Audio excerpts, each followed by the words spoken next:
They're reviewing it. I'm like, whoa, whoa, whoa, hold on. What are we reviewing? This is obvious. He got it. Even the announcer said word for word, you can't make this up. I think he got it. I think he got it. Someone wrote in the comments, the NFL got the Super Bowl matchup they wanted. This is spot on the money. Truly feel horrible for Burrow, Lamar, and Allen. They were basically those NBA legends that played during the Jordan era. Ladies and gentlemen, boys and girls, hope all of you having a great Sunday night. Hope all of you having a great end to your weekend. If not, hope this video can make it a little bit better. Man, oh man, I know why you're here. You know why we're here. We got to talk about this Chiefs and Bills game. Can you believe it? The Kansas City the Kansas City Chiefs, they're going to the Super Bowl. They may three-peat. I guess we'll have to wait and see what happens there. First things first, before we even get going, and this is going to be your warning disclaimer, more than likely in this video, I'm going to go on a rant and rampage tangent, whatever you want to call it. I'm the last person to blame the refs. The reason for that is because I think it's a loser's mentality. The only time I'm going to bring up the refs in an argument as to why a team won or lost the game is if I really and truly believe like the refs, they rigged the game or anything like that. And I'm not going to divulge into this too much, but there is a running conspiracy theory with the Kansas City Chiefs, Patrick Mahomes, and the NFL because a lot of people think it's better, or not even think it is reality. The NFL makes more money if the Chiefs continue to go to these Super Bowls and win more games. Like I said, different video for a different day, but if y'all do want to see that, let me know in the comments section. It's been a while since we've done a conspiracy theory video on the channel, and for those of you who don't know, your boy Matt loves a good conspiracy theory. I can talk about those all day. But for now, at least, we gotta talk about how this game unfolded, and if you want me to recap the Eagles and the Washington Commanders game, we can do that too. The Eagles are just better than them and they won by 30. Period. The end. So yeah, there's your recap for that. With that being said, let's get on to the Chiefs versus the Bills. We have new viewers coming to the channel every single day, and some of you watching this video, you might just stumbled across this video on your YouTube recommended feed and you're like, hey, I'll check this out, and thank you for doing so. I hope you enjoy your time here. And for all the new subscribers and new viewers, let me enlighten you on something, and all the day ones and OGs, y'all know this.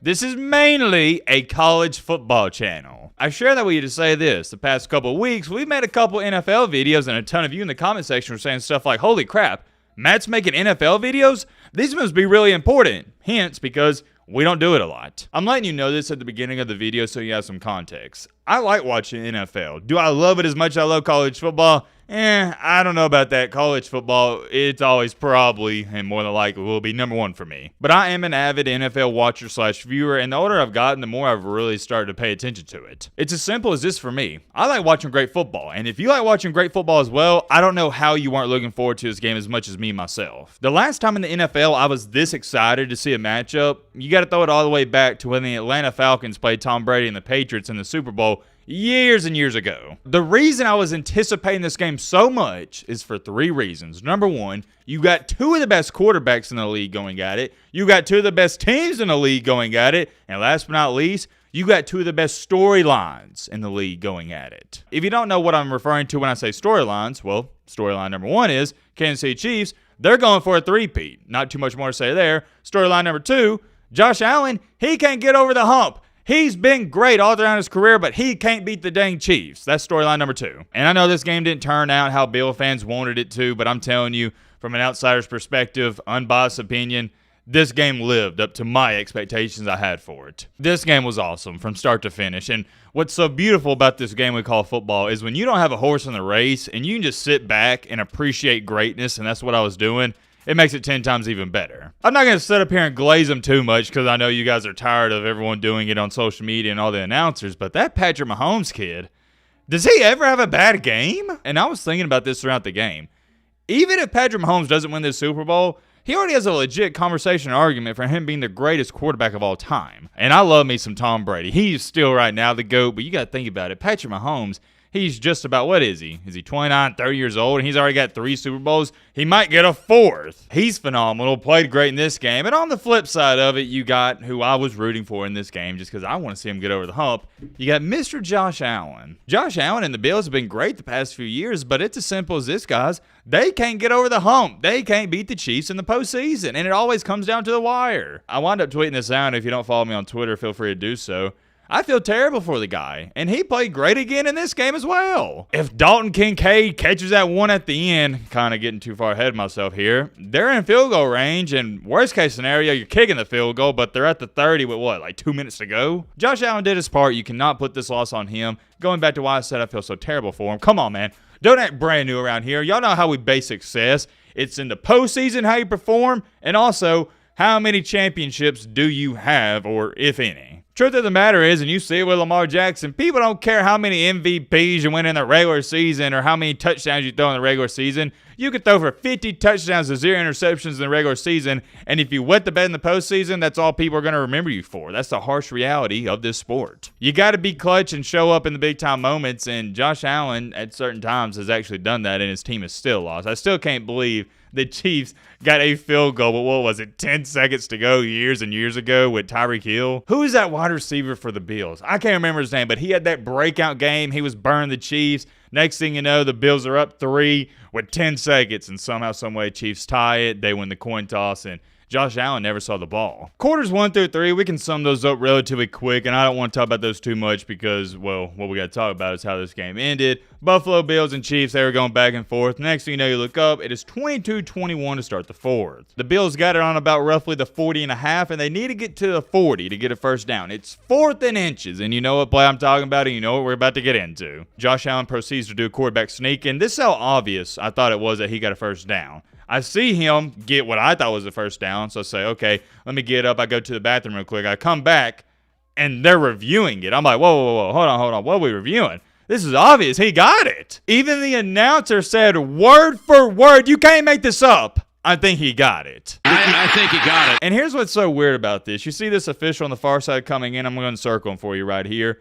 He had him easily over the first down, but it's the official that came in at the bottom who had him actually short. I want you to take a look at this ref at the top of your screen. I'm going to circle him yet again. He is over the first down marker, and the ref at the bottom of your screen, he's barely past the original line of scrimmage. I mean, look at the discrepancy. What are we doing? And here's another thing. How do you come to the executive decision and decide which spot you're going to use? And here's what's even worse about it. So the ref on the far side didn't even have the better angle. Here is the angle of the ref that was marking him short. As you can see right here, you are actually looking at Josh Allen laying over, or right on it, bare minimum, the 40-yard line. Now I know what all the nerds, the Timothys and Bobbies are flying to the comment section and say, whoa, Mr. Matt, you can't see where the ball is, and as a ref, you can't guess where it is. Okay, that's fine. Fair argument, but there's been other angles that have been released that I'm not going to dig up that have shown the ball's at the 40. And here's another thing. You don't got to be a rocket scientist to figure out that Josh Allen is holding the ball with 2 hands at his chest. These refs know that. So,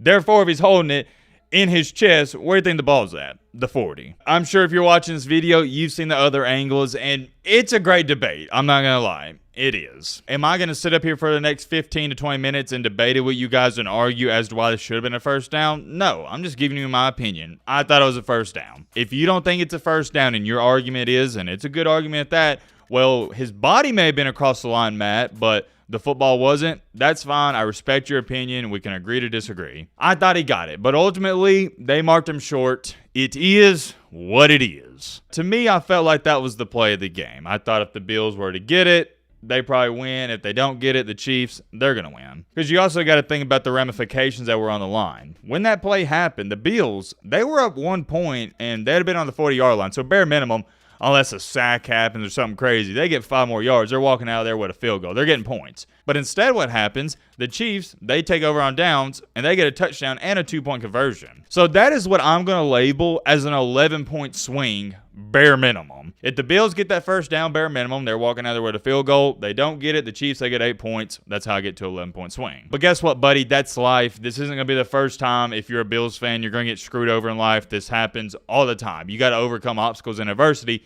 and I got to clap it up to Mr. Josh Allen and the Bills for showing some resiliency and bouncing back and scoring a touchdown on their next drive to tie it up 29-29. Kansas City Chiefs, they get the ball after that, and Patrick Mahomes orchestrates a pretty solid drive. They get a field goal. And then finally, on the last important play of the game, it is 4th and 5. The Bills have to get it or the game is dang near over.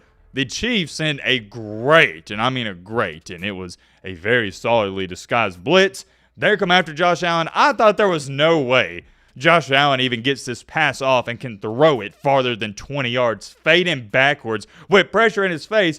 And you know what he does? He says, hey, Matt, be great eating cheesy puffs on your couch watching me play. Hold my beer. He launches up. It is a dang near perfect throw to Dalton Kincaid, and Kincaid drops it. I don't think some people understand how ridiculous of a throw that was from Josh Allen.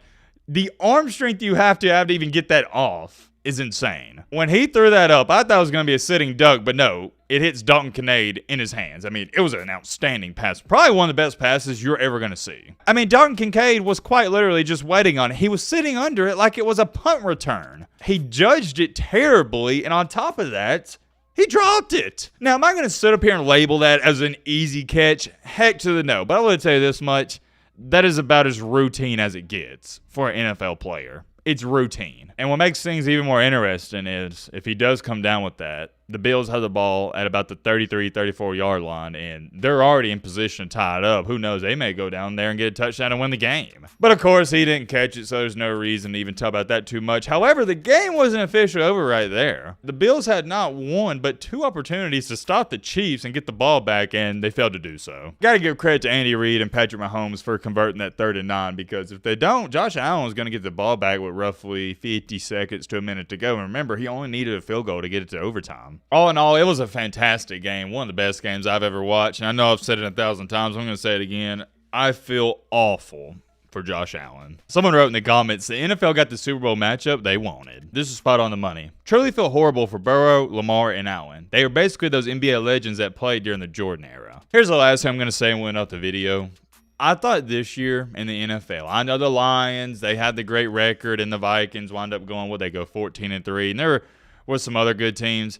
But I firmly believe the Buffalo Bills were the best team in this league, and I thought they were going to win the Super Bowl. I had that gut feeling the entire season. It just felt like the season. It felt like everything was lining up for Josh Allen and this team. But here we are, so I guess I was wrong. Not the first time. Many more things I could say. We'll end out the video here. I'm curious. Let me know your thoughts down below. But